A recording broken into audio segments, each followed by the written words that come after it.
Southark Spotlight is brought to you by Maxwell Hardwood Flooring. Maxwell Hardwood Flooring, located in Monticello, has been producing quality, solid, and engineered hardwood flooring for over 28 years. The company and sister companies, Ouachita Hardwood and Townsend Inc. in Warren, are proud to be providing American-made flooring to distributors and retailers from coast to coast while serving our local communities right here at home. Maxwell Hardwood Flooring, your best start for a great finish. Welcome to the November edition of Southark Spotlight. This is our efforts to provide educational information and just get word out about things that are going on in the Southeast Arkansas region. I'm Gregg Reep, and I'm very happy to have as our guest today Mr. Tim Kessler. A lot of folks will probably know Tim in the region already. He's got a newspaper background and actually doing a little freelance work for SalineRiverChronicle.com right now, Tim. We appreciate that. But you've written a book, and I think it's something folks will find interesting. And I want you to just tell us a little bit, tell all of our viewers what the book's about, and just kind of take it away and make whatever comments you want to make. The book is called Death of the Blue Light Rapist. It is the true story about that case. It actually started almost 26 years ago this month on November 30th, 1995, when a 21-year-old Lee County woman was driving late at night. She was pulled over by what she thought was a law enforcement officer, had a blue light on the dash, but when the so-called officer came over to her car window, he was wearing a ski mask and he pointed a gun in her face. He took her to a remote location and raped her, and that was the first in a long series of incidents. There were at least 12 rapes total, several attempted rapes, several attempted break-ins, and he later changed his methods to go to home invasion rapes.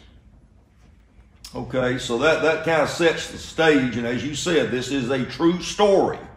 Now, where did you get, I know you were working over in that area during this time in the newspaper business, right? Yes, at the time I was the managing editor of the Wind Progress newspaper. We also had a 5-county shopper called the East Arkansas News Leader, which contained news stories in it.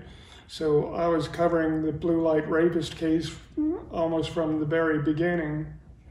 Okay, so how did you go about, obviously you had some knowledge of what had been going on, the crimes that had been committed, and the investigations that were carried out back in those days.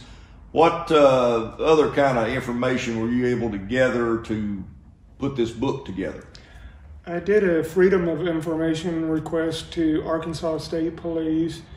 They very courteously provided me with all the records they had on the case, gave me about 20 separate files, plus crime scene photos. Okay, so the book, I don't know if we can see it or not. I got my copy of it here, which I appreciate very much, and it's about 200 pages, isn't that right? Yes. Easy reading, not hard to read at all. Can you kind of just go through a little bit, what's in the book, kind of chapter by chapter there, or at least summarize some of it for us? Okay. The only thing I've changed in this book is I changed the names of named suspects, because other than one person, none of the others were ever charged. And I changed the name of some of the witnesses because obviously they wouldn't want to be identified as having provided information to police. And of all they had over a dozen suspects that they took polygraph tests, blood samples, DNA samples, and they were only able to tie one suspect to enough evidence that they could bring him to trial, and that was Robert Todd Birmingham. Okay, and how did that trial turn out? Tell us a little bit about what happened once they did charge him. He was arrested on September 15th, 1997, and he was found guilty in the case of a 17-year-old Cabot girl who was taken from that area all the way over to the little town of Colt. He owned a farmhouse near there and apparently raped her for several hours. And then he took her and dropped her off in Woodruff County. But Robert Todd Birmingham was arrested in 1997. On November 26, 1998, he was found guilty, sentenced to 40 years each for rape and aggravated robbery, 20 years concurrent, which meant serving at the same time for kidnapping. And then he had a second trial on one of the home invasion rapes that was held in September 1999, but that trial ended in a mistrial. They weren't able to get a unanimous verdict. They brought him back for a second trial in that case, and on April 17th, 2000, he was found guilty, sentenced to life for rape, 40 years for aggravated robbery, 20 years for residential burglary, and 20 years for kidnapping. In effect, a life sentence. It could have been a life sentence. They figured that he would serve over 50 years in prison, but his life sentence was cut short to about 23 years because he died in Cummins. After being an inmate at Cummins prison, he died of COVID last year. Okay, so in effect, I don't know how well the map can be seen here, but would you explain? You've got a marked off area there on the map, and that's really kind of the center point of this, correct? Where most of these events took place. Yes, they set up a blue light task force that involved officers from several counties. They had about 40 total officers in the task force, and they concentrated their search for the suspect in a 9-county area. It included the counties of Lee, St. Francis, Monroe, Cross, Woodruff, White, Lonoke, Prairie, and Crittenden counties. And those counties are designated by a solid black line around the area. As you can see, it's a pretty wide area. And then I put pins of different colors on the map. Blue pins on here indicate where a blue light stop was done, and the victims were then taken to other locations which are designated by the red dots. The pink ones indicated an attempted rape or a break-in. The black dots indicate other suspects. So Birmingham wasn't the only suspect in this case. The green dots indicate other blue light stops that were made where no rape occurred. And then the white dots indicate several named suspects. I hope our viewers can see a little bit of that. It's probably hard to see specifically, but it looks like the vast majority of the pins and the locations that different things took place kind of in that east central Arkansas area. Now you got a few other areas, one or a few down over there in southwest Arkansas and a few others a little further south. There's not anything in in Bradley County, trying to look there, maybe Drew County or Pine Bluff, and then a few up and down the interstate. I guess that's Interstate 30. And then some on up in a little bit higher up into northeast Arkansas. So it covers a good bit of territory as far as some of the events, but the majority of it was in that east central counties that you just mentioned. Yes, in fact, a few events and suspects were named both in Tennessee and Louisiana, even one in Mississippi. Well, that kind of brings this question to mind, and again, we hope folks will get the book and read it, because it probably will explain a lot of these things that I'm asking you. But does law enforcement, did they feel like there were more than one person involved in all these things? Maybe there were copycats or what have you? Well, this case even garnered nationwide attention. It was on the national news. The New York Times even did several articles on this case. And in one of their articles, they quoted a law enforcement official who said there might be a possibility that there was a copycat. As you can see, there were many cases. I've indicated at least 24 on this map.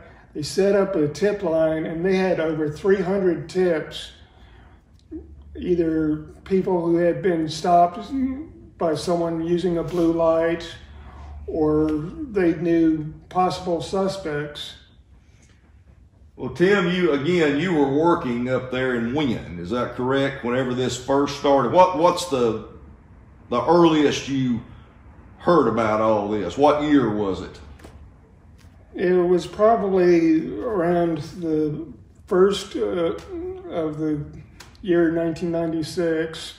Of course, they had the first rape reported in November 1995, but it didn't appear that it was a serial rapist until these incidents started multiplying, either blue light stops or actual reported rapes.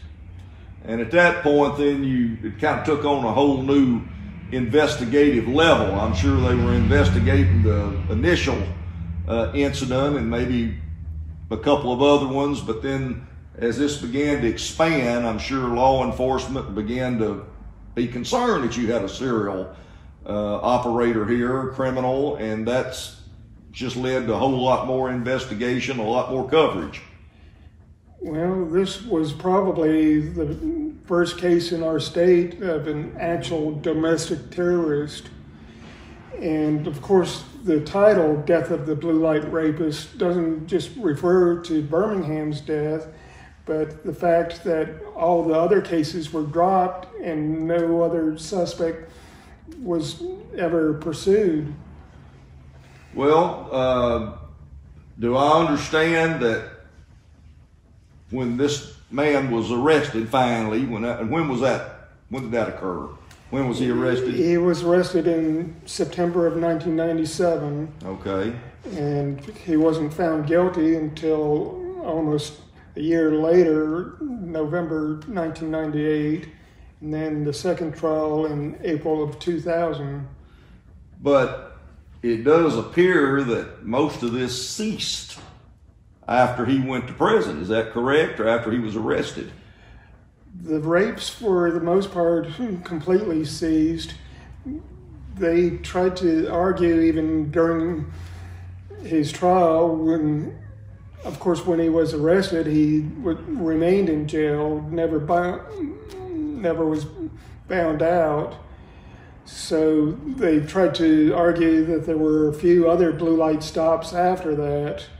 And even as late as last year, there was a case near Fort Chaffee where a man used a blue light and committed a rape. Well, I'm sure one of the lessons from all this, and I know I've heard this talked about over the years whenever all this was going on and since then, is the kind of caution people need to take when they appear to be being pulled over, especially if they don't have a good view of the law enforcement vehicle, or it could be an unmarked car sometime or something like that. We want people to stop when they're being stopped by a police officer or law enforcement agency, but also it needs to be done in a safe manner. Well, when this case began, of course, part of the suspect base focused on constables who could use unmarked cars with blue lights in them. And the Arkansas Constables Association even put up a reward for the blue light rapist, any information leading to his conviction, just to take pressure off their constables. Of course, the state police did come up with a list of every constable in that 9-county area, and they were fully investigated. This really changed the way law enforcement proceeds, because before that time, you could have police officers use unmarked vehicles. I think since then, they don't use those at all. They all have some markings. They have vests and other indications that they are actual law enforcement officers. Okay. Well, we've just got a few minutes left. Time flies when we get talking about these things. But now you've actually written a fictional book that's already been out, kind of using this and putting a story together fictionally. And then the new book, the one that's just come out, is actual non-fiction about the cases and everything that took place, correct? Yes, the first book is A Long Road to Nowhere. I wrote it about 4 years ago, and I based it on what turned out to be a 42-year career in newspapers, both daily and weekly, including the Eagle Democrat here for the last 11 years. And I took all the sensational court cases that I've covered over the years, used the Blue Light Rapist as one of the protagonists in it, added a few murder cases, and put them all in the fictional town of Goat Neck, Arkansas, which people around here know that Warren has its own Goat Neck area. It's a pretty large neighborhood in South Warren that has that nickname, if you will, of Goat Neck. But and that doesn't have anything to do with crime. Now, before we run out of time, you're going to have a book signing? Yes, I'll be at the Buck Fever Festival this Saturday, probably all day long. And then on November 20th from 10 to 2 p.m., I'll be at the Warren Branch Library.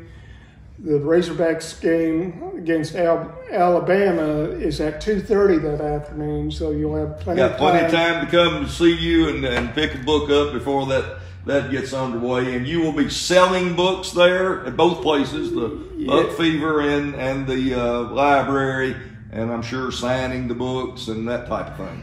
Yes, I should mention that these books are being printed on demand, which means the publisher will only print them as long as I've got book orders. Yes. I got an initial shipment of 50 books. I've already sold about half of them.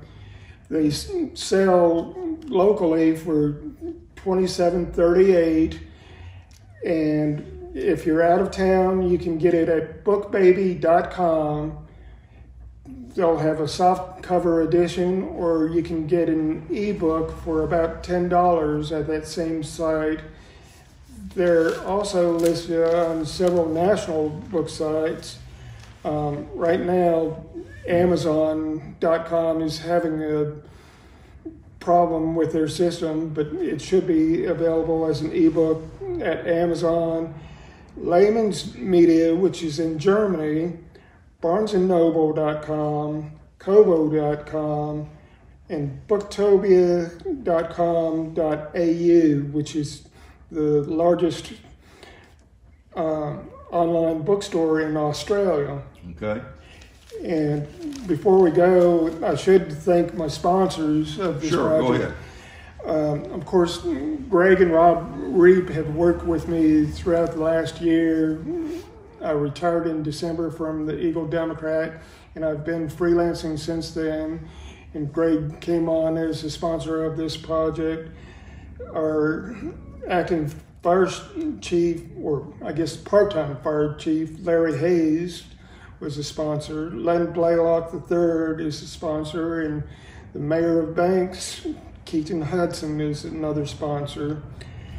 And I will be doing a podcast in the next few weeks on a Central Arkansas podcaster. It's called Paint the Town Dead. Yeah, ought to be able to remember that.